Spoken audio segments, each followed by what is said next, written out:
Ali Başkomandanın emrin gözleri, Ali Başkomandanın emrin gözleri, Qəhrəman əskəri alperelleri, Qəhrəman əskəri alperelleri, yurtları düşmenden azad ederi, yurtları düşmenden azad ederi, vətənin uğrunda candan keçeri.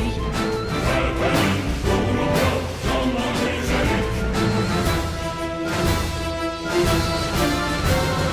Üç renkli bayraqla gedək irəli, ey ana yurdumun igid əskəri.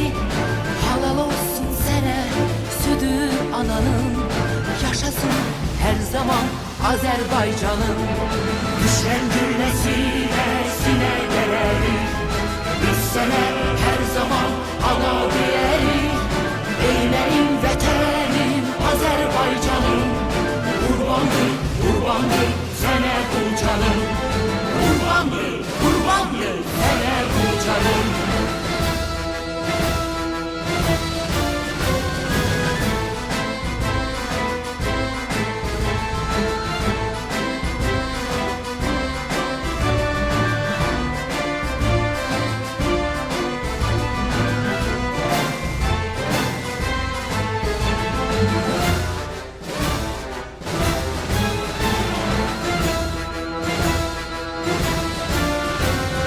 Bizleri səsləyir torpaqlarımız, Bizləri səsləyir torpaqlarımız, qoy yerdə qalmasın nahaq qanımız.